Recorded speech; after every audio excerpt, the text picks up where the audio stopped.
प्रिय भाइयों बहनों, मैं आप सभी का जो हमें YouTube और Facebook के माध्यम से देख पा रहे हैं, प्रभु यीशु मसीह में आप सभी का मैं स्वागत करता हूं। और आइए हम आज की आराधना भजन 150 पढ़कर शुरू करें।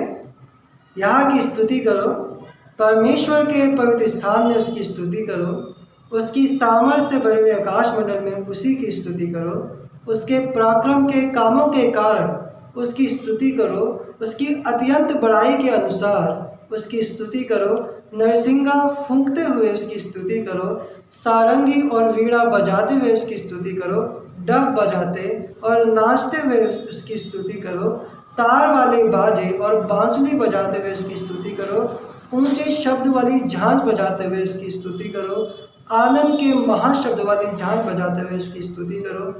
जितने प्राणी हैं सब के सब यहाँ की स्तुति करें, यहाँ की स्तुति करो।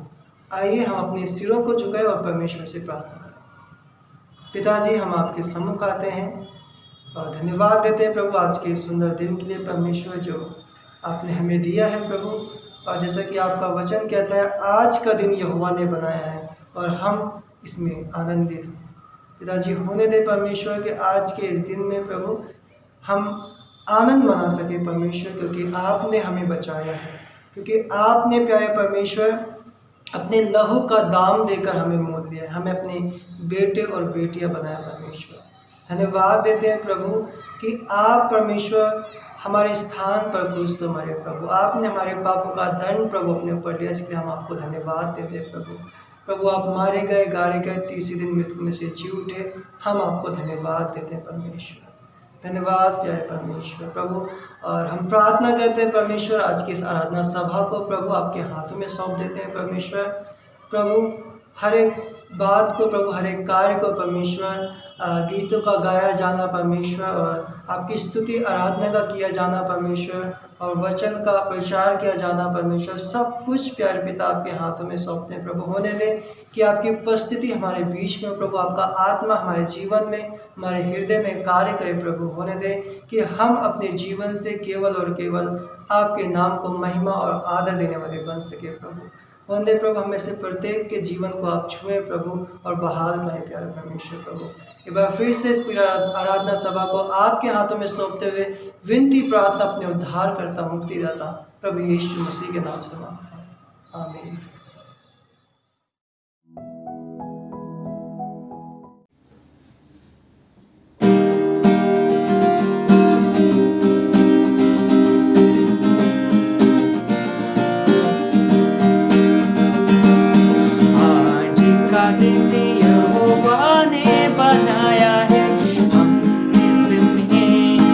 आनंदित हो,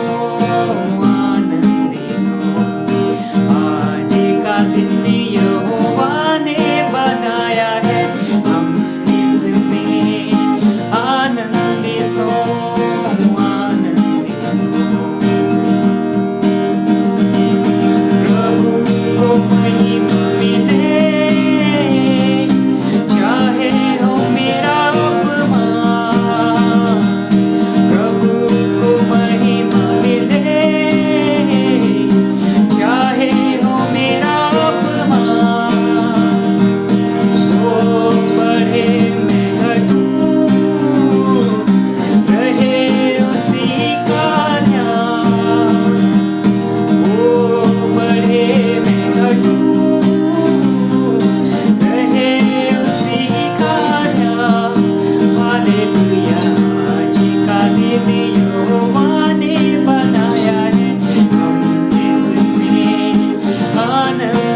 यीशु का नाम, बजते रहो सुबह शाम। प्यारा है यीशु का नाम, बजते रहो सुबह शाम। प्यारा है यीशु का नाम, बजते रहो सुबह शाम। प्यारा है यीशु का नाम, बजते रहो सुबह शाम। आदि वही है, अंत वही, उसकी जमीन आसमान। आदि वही है, अंत वही, उसकी जमीन आसमान। प्यारा है यीशु का नाम, बजते रहो सुबह शाम। प्यारा है यीशु का नाम, बजते रहो सुबह शाम। नाम से मन का मैल धुले, मन से प्रेम का चश्मा बहे। नाम से मन का मैल धुले, मन से प्रेम का चश्मा बहे। सामर्थ्य देता है नाम उसका, उसको कोटि प्रणाम। सामर्थ्य देता है नाम उसका, उसको कोटि प्रणाम। प्यारा है यीशु का नाम, बजते रहो सुबह शाम। प्यारा है यीशु का नाम, बजते रहो सुबह शाम। प्यारा है यीशु का नाम, बजते रहो सुबह शाम। प्यारा है यीशु का नाम, बजते रहो सुबह शाम।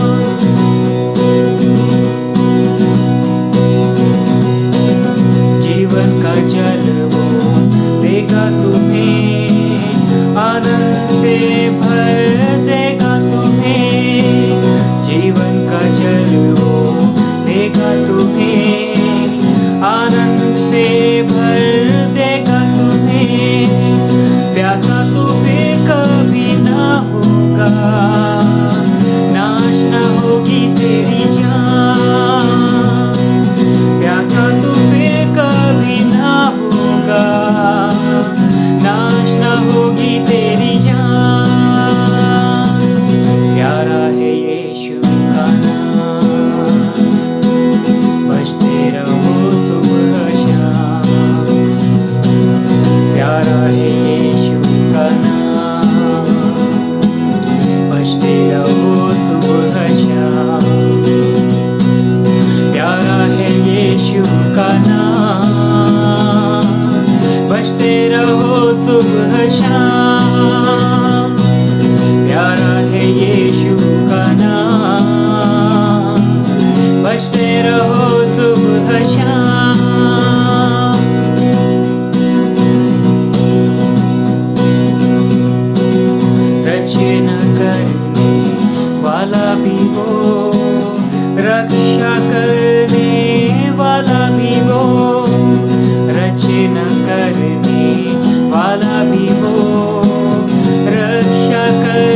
हो सुबह शाम। आदि वही है, अंत वही, उसकी जमीन आसमान। आदि वही है, अंत वही, उसकी जमीन आसमान, उसकी जमीन आसमान। Hallelujah hallelujah. आइए तारीफ करें खुदावंद यीशु मसीह नासरी की, हमारे परमेश्वर पिता के बेटे प्रभु यीशु मसीह की। Hallelujah hallelujah. धन्यवाद धन्यवाद धन्यवाद धन्यवाद। Hallelujah hallelujah. तेरे लहू से पाप धोता हूँ, तेरे लहू से पाप धोता हूँ। तू बढ़ता जा मैं कम होता हूँ, तू बढ़ता जा मैं कम होता हूँ। तू बढ़ता जा, तू बढ़ता जा, तू बढ़ता जा मैं कम होता हूँ। तू बढ़ता जा मैं कम होता हूँ।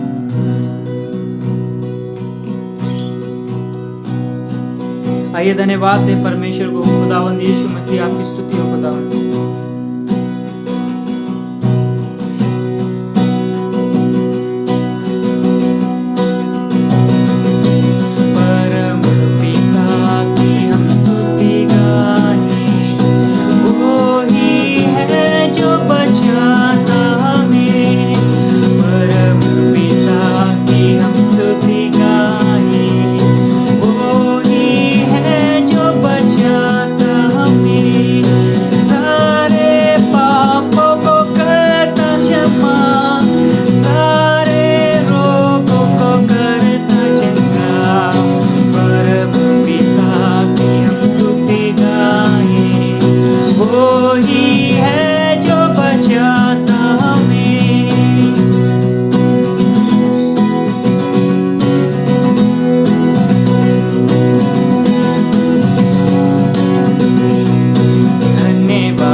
उठाया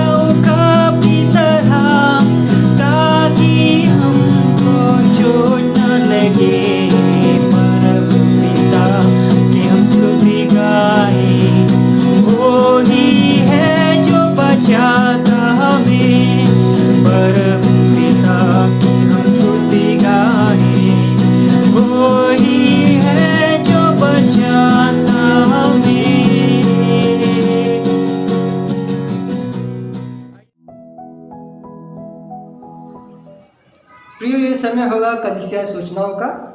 प्रत्येक रविवार आराधना का समय सुबह 9 से 10:30 बजे तक का है।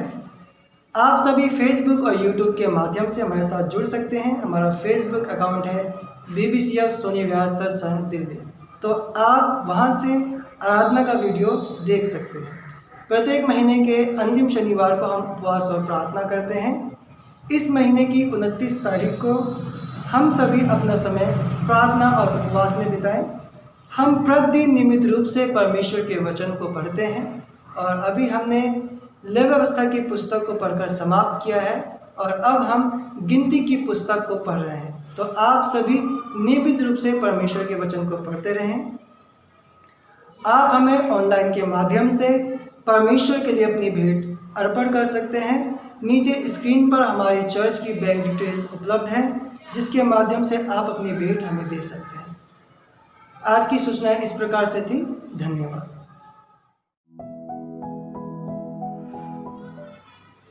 अब वो समय है कि हमारी प्रार्थनाओं को हम परमेश्वर के सम्मुख लेके चलें।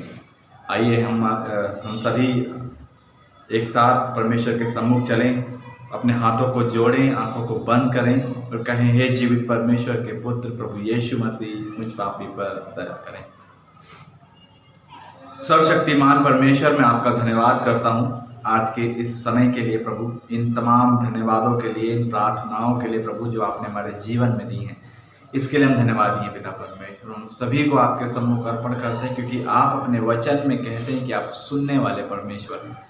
आपके कान पिता परमेश्वर सर्वदा धर्मियों की प्रार्थनाओं की ओर लगे रहते हैं, जो आप पर विश्वास करते हैं, आप पे भरोसा रखते हैं। उसके लिए प्रभु जी हम आपका हृदय से धन्यवाद करते हैं। और पिता परमेश्वर, इस समय हम धन्यवादी हैं हमारे पिछली आराधना सभा के लिए प्रभु, जो हमने वीडियो के माध्यम से यूट्यूब पे और फेसबुक पर करी प्रभु। इसके लिए हम धन्यवाद करते हैं कि इसमें आपने हमारी सहायता करी। उसके पीछे जितने भी कार्य थे, जितने भी लोग पिता परमेश्वर इस कार्य को करने में लगे थे, उन सभी के लिए प्रभु हम धन्यवाद करते हैं, क्योंकि सभी को आपने प्रभु जी नई नई आशीषों से नवाजा है पिता परमेश्वर। इसके लिए हम आपका हृदय से धन्यवाद करते हैं। केयर ग्रुप के लिए हम धन्यवाद करते हैं कि हम हफ्ते के बीच में प्रभु ऑनलाइन के माध्यम से मिल पाते हैं। इसके लिए प्रभु जी हम आपका हृदय से धन्यवाद करते हैं। धन्यवादी है पिता परमेश्वर कि पिछले हफ्ते हम काफ़ी लोगों की सहायता कर पाए। इस कोविड-19 के दौरान आपने हमारी सहायता करी, आपने ऐसे लोगों को हमसे मिलवाया पिता परमेश्वर, जो सचमुच अपनी मजबूरियों में जी रहे थे, और आपकी ओर से प्रभु हमने उनकी सहायता कर पाए। इसके लिए हम आपका हृदय से धन्यवाद करते हैं प्रभु। धन्यवादी है पिता परमेश्वर कि आपने हमारी पूरी टीम को प्रभु आपने सुरक्षित रखा, तमाम ज़रूरतों को आपने पूरा किया। इसके लिए प्रभु जी हम आपका हृदय से धन्यवाद करते हैं। और ख़ासकर हम धन्यवादी हैं इस लॉकडाउन के पीरियड में, जबकि डॉक्टर्स और नर्सेस और फोर्सेस पिता परमेश्वर अपने कार्य को कर रही हैं। इसके लिए प्रभु जी हम आपका धन्यवाद करते हैं। इन सभी को आप संभालें और आपकी दया इन सभी पर हो। इसी प्रकार हम धन्यवादी हैं टास्क फोर्स टीम के लिए भी, BBCF सोनी विहार प्रभु जी। इसके लिए हम आपका धन्यवाद करते हैं कि हम दूसरों की सहायता फूड एड के माध्यम से और मास्क को बांटने से प्रभु जी कर पा रहे हैं। इसके लिए प्रभु जी हम धन्यवाद करते हैं। इन धन्यवादों को प्रभु हम आपके हाथों में समर्पित करते हैं और इस समय हमारी प्रार्थनाओं को हम आपके सम्मुख लेकर आते हैं। प्रभु जी, हम चाहते हैं कि आप हमारी प्रार्थनाओं को सुने, हाँ और आमीन में उत्तर दें। और हम विश्वास करते हैं कि जो भी प्रार्थनाएं हम करते हैं उनका उत्तर पिता परमेश्वर देते हैं। इस समय हम प्रार्थना करते हैं खासतौर भाई प्रतीक के जीवन के लिए प्रार्थना करते हैं प्रभु, जबकि आप सहायता करें उसकी नौकरी में प्रभु जी, आप उसे सफलता दिलाएं। प्रार्थना करते हैं जबकि काफ़ी समस्या इस समय उस दौरान उसके उस जगह पर है, तो हम प्रार्थना करते हैं प्रभु कि आप उसे बचाएं, इन समस्या से पिता परमेश्वर आप निकालें और होने प्रभु की अपनी जॉब में पिता परमेश्वर वो सफल हो सके और प्रभु जी बुद्धिमानी के साथ कार्य करने वाला बन सके। मैं आपसे प्रार्थना करता हूँ प्रभु, आप दया करें और उसे सुरक्षित रखें। इसी प्रकार हम प्रार्थना करते हैं भाई विशाल के लिए भी कि आप उसे भी एक अच्छी नौकरी का प्रबंध कराएं ताकि वो अपने घर का पालन पोषण कर सके।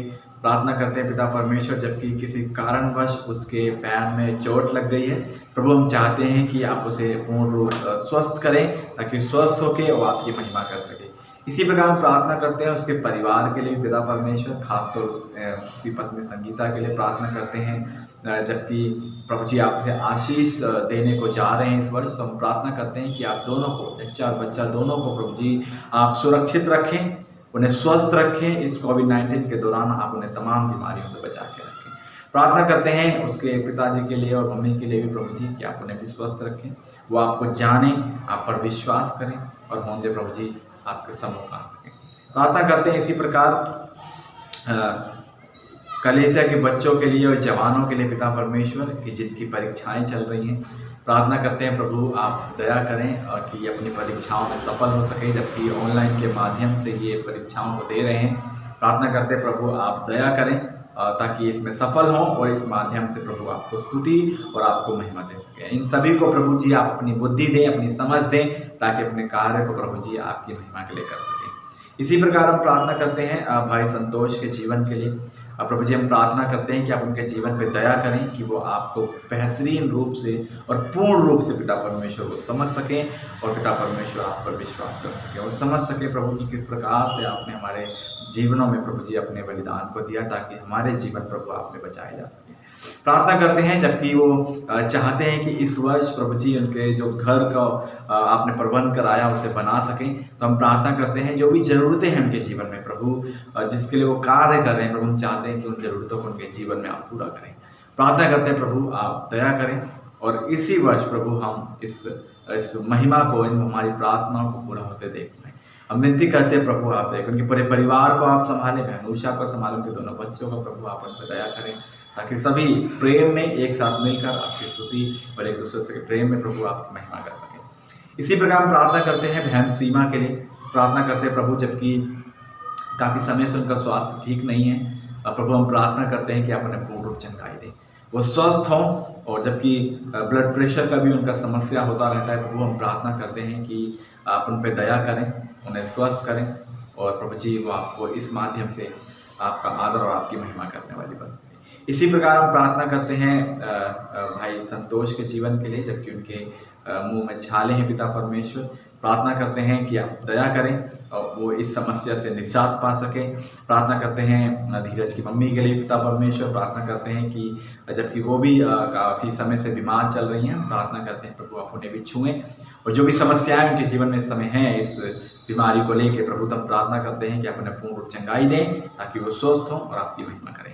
इसी प्रकार हम प्रार्थना करते हैं हमारे देश के लिए प्रभु जी, हमारे देश को प्रभु इस महामारी से प्रभु आप बचाएं, दया करें और पिता परमेश्वर ताकि सभी आपको आदर और महिमा देने वाले हो। प्रार्थना करते हैं खासतौर कि इस समय में, लॉकडाउन के समय में लोग प्रभु आपको पहचान सकें और आपकी ओर प्रभु जी निहार सकें, अब उद्धार को जान सकें और क्षमा को जान सकें।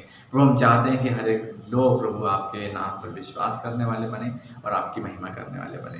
इसी प्रकार हम प्रार्थना करते हैं कि आप हमें ऐसे लोगों से मिलवाएं जो पिता परमेश्वर सच में ज़रूरतमंद हैं ताकि हम उनकी सहायता कर सकें और वो आपके नाम को महिमा दे सकें। प्रार्थना करते हैं प्रभु इन सभी प्रार्थनाओं को हम आपके हाथों में समर्पित करते हैं। हम चाहते हैं कि आप सभी को प्रभु जी संभालें और सभी पे दया करें। खासतौर प्रार्थना करते हैं हमारी कलीसिया के लोगों के लिए भी प्रभु इस समय में आप उनके साथ हों, उनकी तमाम समस्याओं में पिता परमेश्वर आप उनकी सहायता करें, मदद करें ताकि वो आपको महिमा और आदर दें।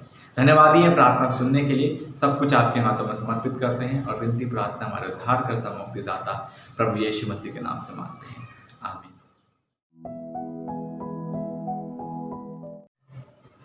आइए हम प्रभु की प्रार्थना में चलें। हे हमारे पिता, आप जो स्वर्ग में हैं, आपका नाम पवित्र माना जाए, आपका राज्य आए, आपकी इच्छा जैसे स्वर्ग में पूरी होती है वैसे पृथ्वी पर भी हो।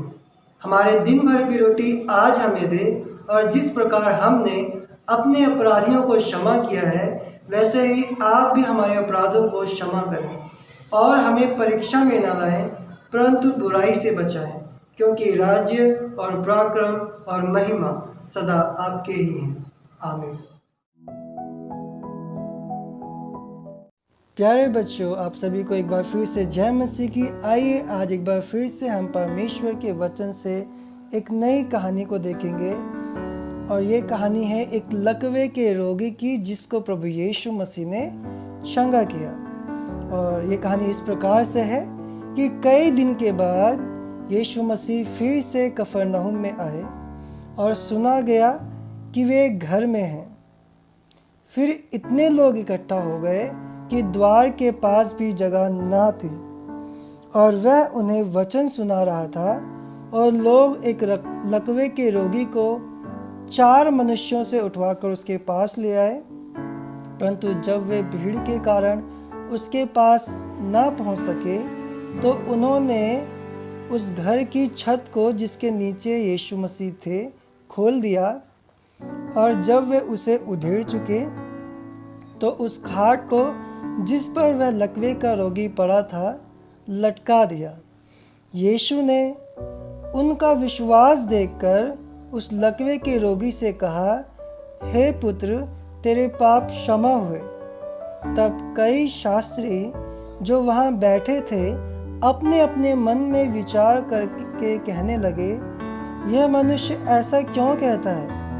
यह तो परमेश्वर की निंदा करता है, क्योंकि परमेश्वर को छोड़ और कौन पाप क्षमा कर सकता है। यीशु ने तुरंत अपने आत्मा में जान लिया कि वे अपने मन में ऐसा विचार कर रहे हैं, और उनसे कहा, तुम अपने अपने मन में यह विचार क्यों करते हो?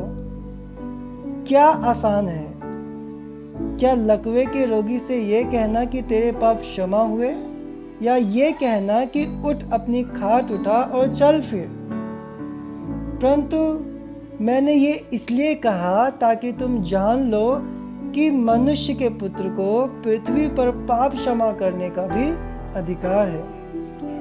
तब उसने लकवे के रोगी से कहा, मैं तुझसे कहता हूँ, उठ अपनी खाट उठा और अपने घर चला जा। वह उठा और तुरंत खाट उठाकर सबके सामने से निकलकर चला गया। इस पर सब चकित हुए और परमेश्वर की बड़ाई करके कहने लगे, हमने ऐसा कभी नहीं देखा। तो बच्चों, इस कहानी से हम ये सीखते हैं कि हमारी मुख्य समस्या रोग और बीमारियां नहीं है जो हमारे जीवन में है, बल्कि हमारी मुख्य समस्या पाप है, क्योंकि पापी है जिसने मनुष्य को जीवते परमेश्वर से दूर कर दिया। और इसी पाप से बचाने के लिए प्रभु यीशु मसीह इस संसार में आए, और यीशु मसीह के पास अधिकार है कि वे हमारे पापों को क्षमा करें। तो प्रियो, यदि हम अपने पापों से पश्चाताप करें और प्रभु यीशु मसीह पर विश्वास करें, तो प्रभु यीशु मसीह हमारे पापों को क्षमा करता है। अब वो समय है कि हम परमेश्वर के वचन की ओर चलेंगे। मेरे साथ निकाल लें पहला पतरस उसका 3 अध्याय 8 पद से लेकर 12 पद तक। पहला पतरस उसका 3 अध्याय 8 पद से लेकर 12 पद तक। परमेश्वर के वचन में इस प्रकार से लिखा है कि अतः सबके सब एक मन और कृपामय और भाईचारे की प्रीति रखने वाले और करुणामय और नम्र बनो। बुराई के बदले बुराई मत करो और न गाली के बदले गाली दो, पर इसके विपरीत आशीष ही दो, क्योंकि तुम आशीष के वारिस होने के लिए बुलाए गए हो। क्योंकि जो कोई जीवन की इच्छा रखता है और अच्छे दिन देखना चाहता है, वह अपनी जीभ को बुराई से और अपने होठों को छल की बातें करने से रोका रहे। वह बुराई का साथ छोड़े और भलाई करे। वह मेल मिलाप को ढूंढे और उसके यत्न में रहे, क्योंकि प्रभु की आंखें धर्मियों पर लगी रहती है और उसके कान उनकी विनती की ओर लगे रहते हैं, परंतु प्रभु बुराई करने वालों के विमुख रहता है। आइए हम प्रार्थना करें। सर्वशक्तिमान परमेश्वर, मैं आपका धन्यवाद करता हूँ आज के इस वचन के लिए जो हमने पढ़ा पतरस की पत्री से। प्रभु, हम चाहते हैं प्रभु जी कि आप इस वचन के माध्यम से हमसे बातचीत करें और हमें सिखाएं कि हम कैसे अपने जीवन को आपके अनुसार जी सकें। मैं विनती करता हूँ प्रभु, सुनने वालों पर आप उनको आशीष दें। प्रार्थना करते हैं कि हमारे हृदय को, हमारे मनों को प्रभु आप तैयार करें कि हम आपके वचन को स्पष्टता से सुन सकें। मेरी भी आप सहायता करें ताकि मैं आपके वचन को स्पष्टता से पिता परमेश्वर बताने वाला बन सकूं। हम आपकी आवाज़ को सुनना चाहते हैं और आपके वचन से प्रभु हम जीवन पाना चाहते हैं। हमारी सहायता करें, हमारी मदद करें। आगे के समय को हम आपके हाथों में समर्पित करते हैं। प्रभु यीशु मसीह के नाम से इस प्रार्थना को मांगते हैं, आमीन। आज जो हमने खंड पढ़ा 3 अध्याय उसके 8 से 12 पद में इसका जो शीर्षक है वो है यीशु हमारी धार्मिकता है। यीशु हमारी धार्मिकता है। और इसमें हम 3 बातों को देखेंगे। पहली बात जो हम सीखेंगे, जबकि यीशु हमारी धार्मिकता है तो इसीलिए हम आशीष के वारिस होने को बुलाए गए हैं, पद 8 और 9 में। दूसरी बात, हम जीवन पाने के लिए बुलाए गए हैं, 10 से 11 में। और परमेश्वर हमारी ओर सदा बना रहता है, 12वें पद में। तो इन तीनों बातों को हम यहाँ पर आज इस अध्याय से सीखेंगे। तो आइए खंड की ओर चलें। तो पतरस अब एक विश्वासी को ऐसा जीवन जीने को बोलता है जो खुद प्रभु यीशु मसीह ने हमारे लिए एक आदर्श के रूप में जिया। जैसा पतरस ने उसके 2 अध्याय के 21 पद में पहले ही बताया है कि वहाँ लिखा है 2 के 21 पद में कि क्योंकि मसीह भी तुम्हारे लिए दुख उठाकर तुम्हें एक आदर्श दे गया कि तुम भी उसके चिन्ह पर चलो।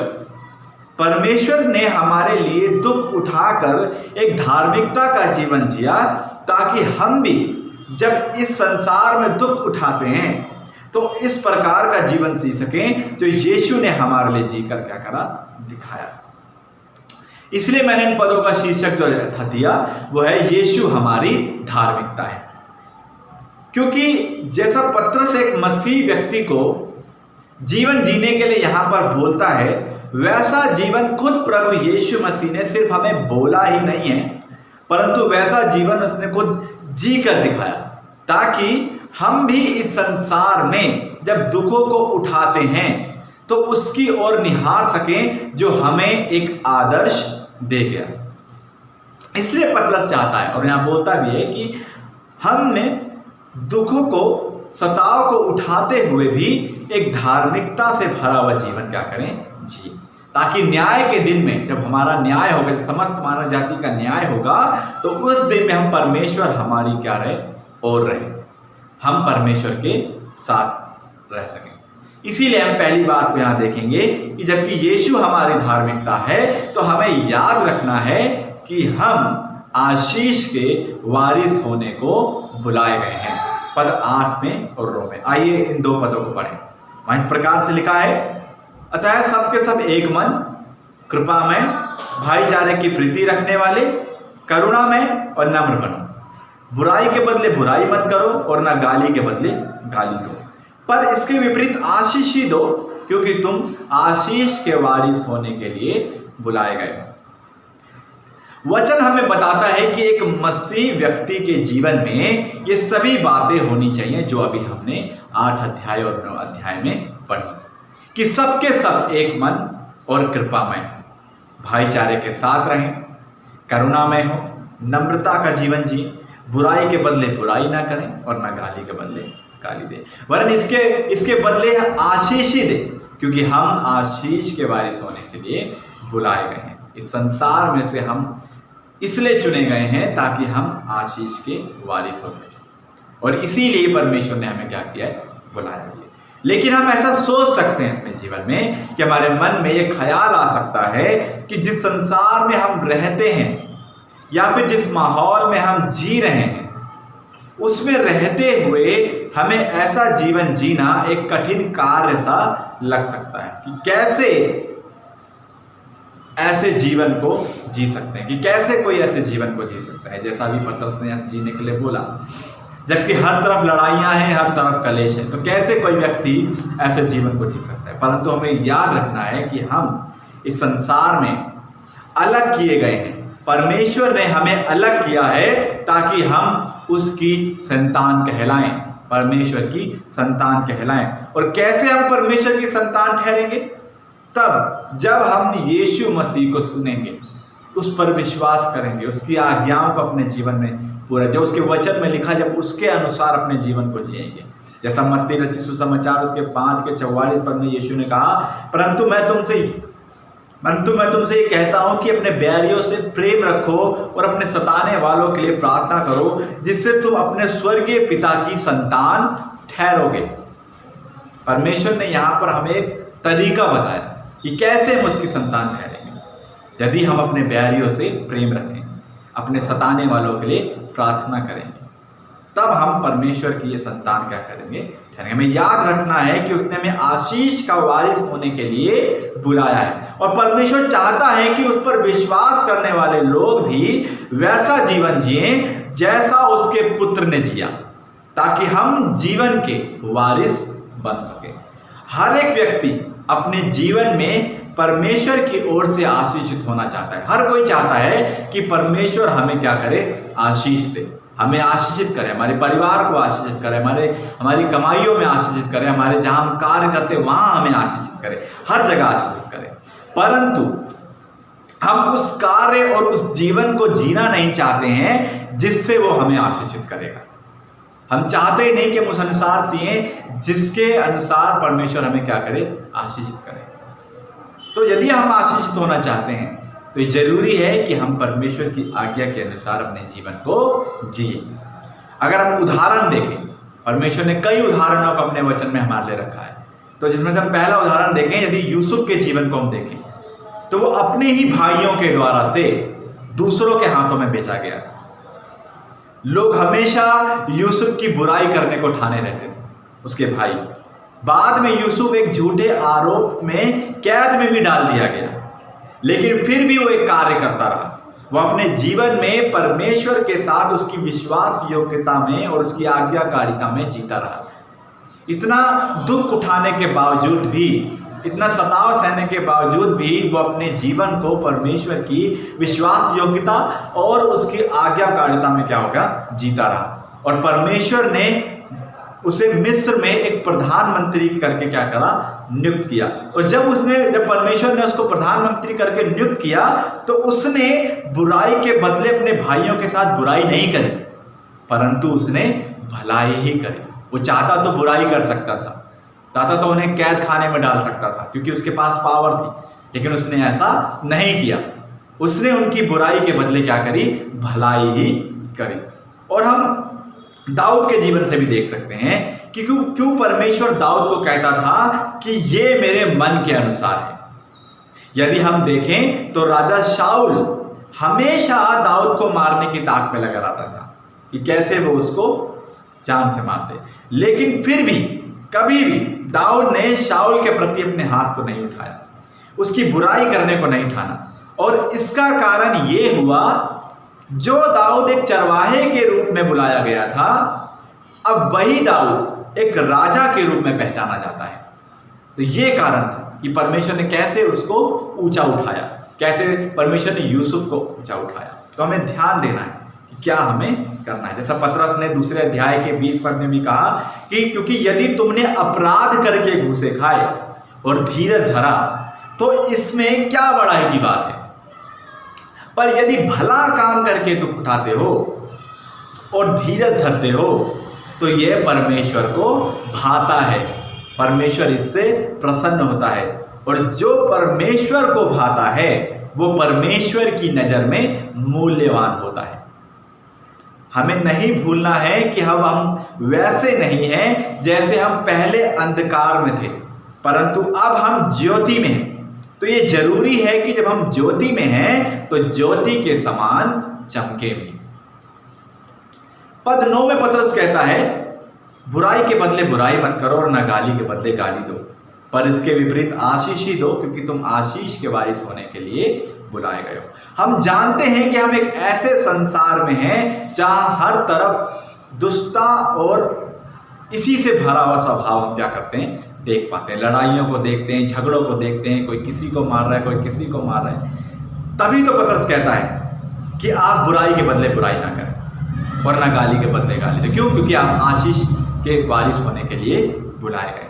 तो कैसे हम इस माहौल में, इस संसार में परमेश्वर के अनुसार अपने जीवन को जी सकते हैं? कैसे? सिर्फ और सिर्फ प्रभु यीशु मसीह के अनुग्रह के द्वारा ही से हम इन सभी बातों से अलग जीवन को क्या कर सकते हैं, जी सकते हैं। यदि प्रभु यीशु मसीह का प्रेम और उसका अनुग्रह, उसकी धार्मिकता, उसकी आज्ञाकारिता हमारे हृदय में वास करती है तो तभी हम ऐसे माहौल में परमेश्वर की प्रशंसा करते हुए अपने जीवन को जी पाएंगे। नहीं तो हम भी वैसे ही करेंगे जैसे दूसरे लोग करते हैं। इसलिए जरूरी है कि हमारे हृदय में परमेश्वर प्रभु यीशु का प्रेम और उसका अनुग्रह पाया जाए, उसकी आत्मा के अनुसार हम क्या करें, चलाए जाएं, तभी हम इस संसार में परमेश्वर के अनुसार जी सकते हैं। जैसा वचन कहता है कि तुम परमेश्वर के मंदिर हो और परमेश्वर तुम में वास करता है। तुम इस संसार में परमेश्वर की चलती फिरती पत्री हो, जिसे देखकर लोग क्या होते हैं, पढ़ते हैं।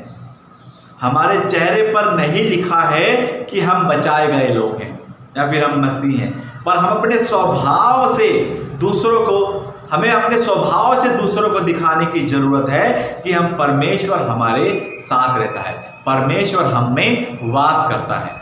हम अपने स्वभाव से ही दूसरे को क्या कर पाएंगे, दिखा पाएंगे कि हम किसकी आराधना करते हैं।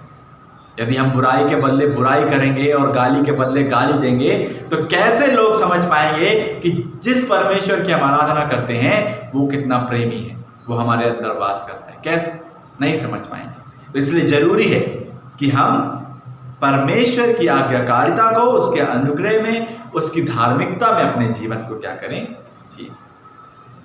ये जरूरी है कि हम यीशु की आज्ञा को अपने जीवन में जिए, जैसा उसने कहा कि तुम अपने सारे प्राण, अपनी सारी बुद्धि के साथ परमेश्वर से प्रेम करना और अपने पड़ोसी से अपने समान प्रेम करना। इसी आज्ञा को हमें क्या करना है, पूरा करना है, क्योंकि ये खुद प्रभु यीशु मसीह ने हमें क्या करी है, सौंपी है।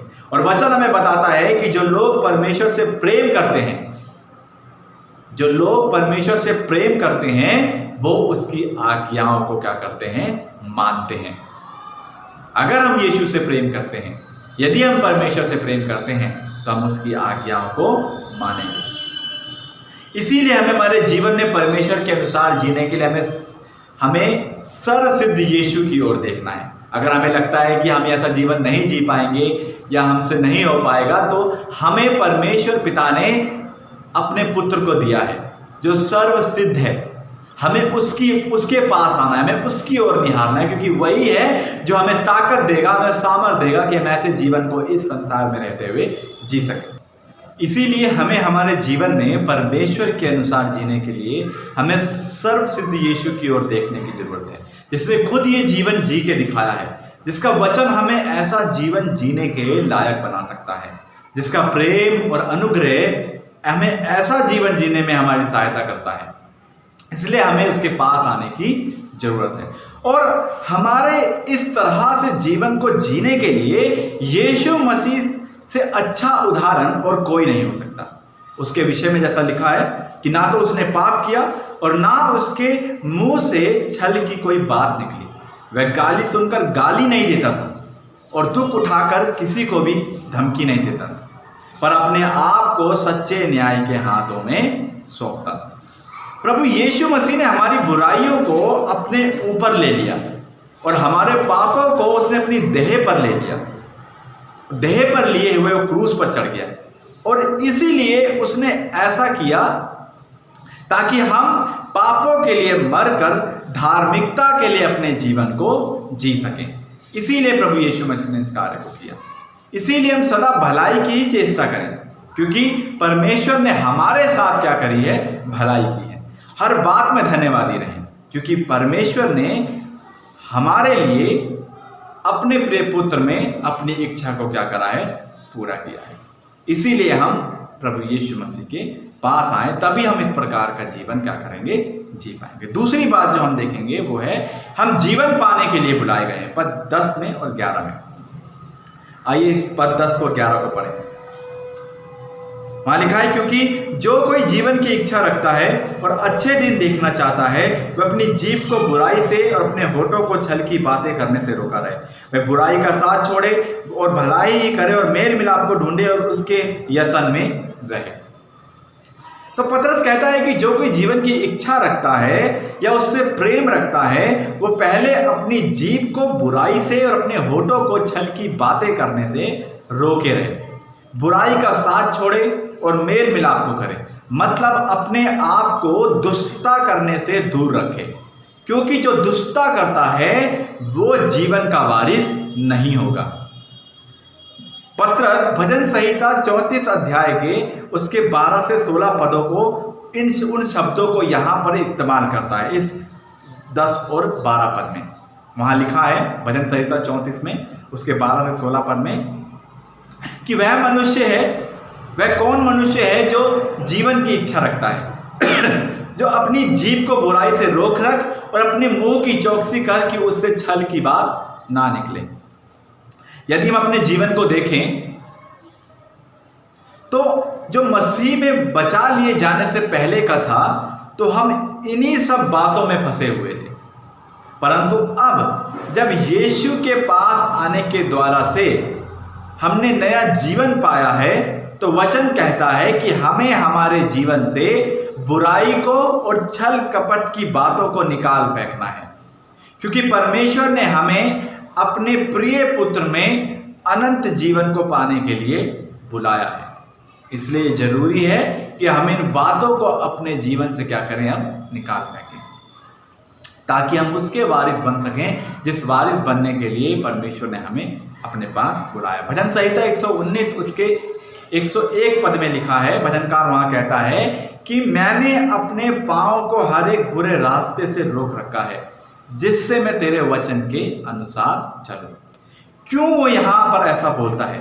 वो बताता है कि मैं चाहूं तो गलत कार्य कर सकता हूं, ठट्ठा करने वालों की मंडली में बैठ सकता हूं, गलत कार्य को कर सकता हूं, बुराई को भी कर सकता हूं, छल कपट को भी कर सकता हूं, लेकिन उसने अपने पांव को, वहां से साफ साफ कहा है कि उसने अपने पांव को हर एक बुरे रास्ते पर चलने से क्या कर रखा है, रोक रखा है, ताकि वो परमेश्वर के जीवित वचन के अनुसार चल सके जो उसे जीवन देता है। उसने अपने आप को परमेश्वर के वचन के लिए क्या कर रखा है, सौंप रखा है, और अपने आप को उसने बुराई के रास्ते से क्या कर रखा है, दूर कर रखा है, ताकि वो उस जीवन का वारिस बन सके जिसका वायदा परमेश्वर ने देने के लिए किया है। क्योंकि परमेश्वर उनको धन्य नहीं कहता जो दुष्टों की युक्ति पर चलता है, परंतु वो उनको धन्य कहता है जो परमेश्वर के मार्ग पर चलता है। और एक धार्मिकता के मार्ग पर चलना कोई आसान कार्य नहीं।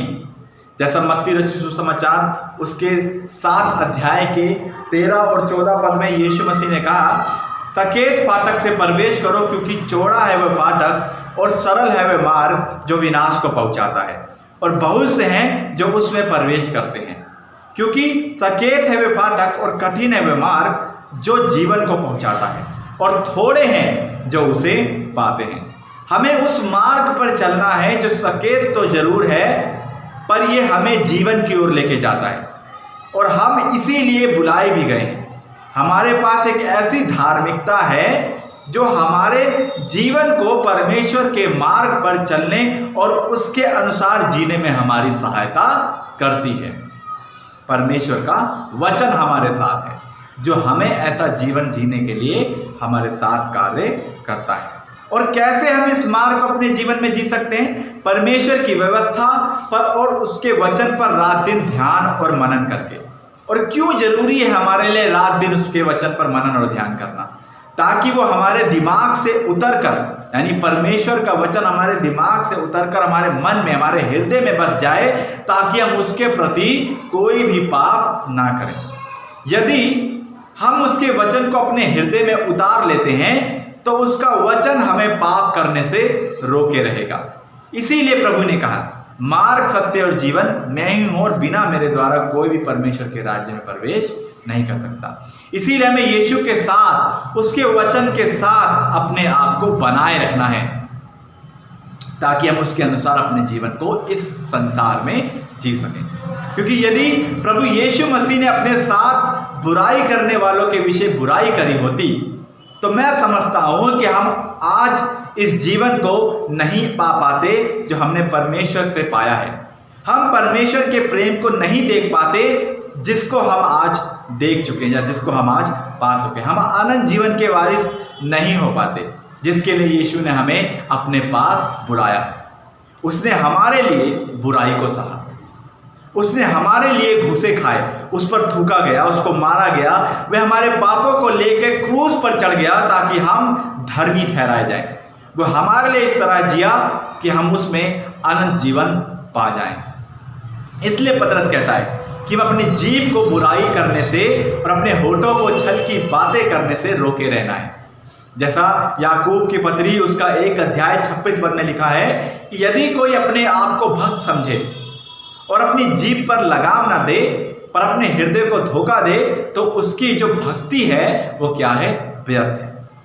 याकूब उसके 3 अध्याय के 19 के 9 और 10 पद में भी लिखा है कि इसी जीभ से हम प्रभु और पिता की स्तुति करते हैं और इसी से मनुष्य को जो परमेश्वर के स्वरूप में उत्पन्न हुआ है श्राप भी देते हैं। एक ही मुंह से धन्यवाद और शाप दोनों निकलते हैं। हे मेरे भाइयों, हे विश्वासियों, ऐसा नहीं होना चाहिए।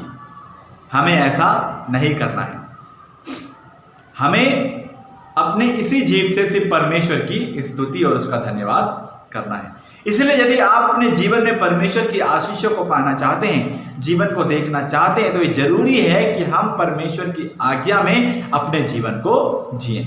अपनी जीभ को, अपने होठों को परमेश्वर की स्तुति और उसकी महिमा के लिए इस्तेमाल करें। तीसरी बात जो हम देखेंगे वो है कि परमेश्वर हमारी ओर सदा बना रहता है। पद 12 में वहां लिखा है क्योंकि प्रभु की आंखें धर्मियों पर लगी रहती है और उसके कान उनकी विनती की ओर लगे रहते हैं, परंतु प्रभु बुराई करने वालों के विमुख रहता है। यदि हम अपने जीवन को परमेश्वर की इस आज्ञा के अनुसार जीते हैं, जैसा हमने अभी सीखा, जैसा हमने अभी सुना, तो पतरस कहते हैं कि प्रभु की आंखें हमारी ओर यानी धर्मियों पर क्या होती है? लगी रहती है और उसके कान उनकी विनतियों की ओर लगे रहते हैं, परंतु प्रभु बुराई करने वालों के विमुख रहता है। परमेश्वर की इच्छा पर चलने वालों की परमेश्वर सदा सुनता है, चाहे परिस्थितियां कैसी भी क्यों ना हो, क्योंकि प्रभु यीशु ने इसका दाम हमारे लिए चुकाया है। यही वो कारण है जो एक मसीह विश्वासी को परमेश्वर की इच्छा पर चलने के लिए प्रेरित करता है, क्योंकि प्रभु यीशु मसीह ने हमारी बुराइयों को, हमारी दुष्टता को, हमारे पापों को अपने ऊपर लेकर बलिदान हो गया ताकि हम उसके द्वारा अपनी धार्मिकता को, अपने धार्मिक जीवन को उसके अनुसार जी सकें। जैसा यूहन्ना 10 अध्याय के 31 पद में भी लिखा है कि हम जानते हैं कि परमेश्वर पापियों की नहीं सुनता, परंतु यदि कोई परमेश्वर का भक्त हो, परमेश्वर की इच्छा अनुसार चलता हो, उसकी आज्ञाओं को अपने जीवन में पूरा करता हो, तो परमेश्वर उसकी प्रार्थना को सुनता है। और परमेश्वर की इच्छा क्या है? ये कि हम उसके पुत्र प्रभु यीशु मसीह पर विश्वास करें, जिसे उसने इस जगत में भेजा है। उसने जो अपने वचन में बोला है उसके अनुसार अपने जीवन को जिए, क्योंकि वही है जो हमें इस काबिल बना सकता है जिससे हम परमेश्वर के अनुसार अपने जीवन को जी सकते हैं। और ऐसा करने से परमेश्वर हमारे और सदा बना रहता है, वो हमारी और हमारे साथ सदा बना रहता है, क्योंकि उसने हमें उसके एक लौते पुत्र की क्या करी है? सुनिए, उसके वचन के अनुसार हम क्या करें? अपने जीवन को जीते हैं। तो इसीलिए परमेश्वर सदा हमारे साथ बना रहता है यदि हम उसकी आज्ञा के अनुसार, उसके वचन के अनुसार अपने जीवन को जीते हैं। प्रभु की आंखें हमारी ओर लगी रहती हैं और उसके कान हमारी विनती की ओर लगे रहते हैं। वह परमेश्वर धर्मियों का मार्ग जानता है, परंतु प्रभु बुराई करने वालों के विमुख रहता है। और दुष्टों का मार्ग क्या हो जाएगा?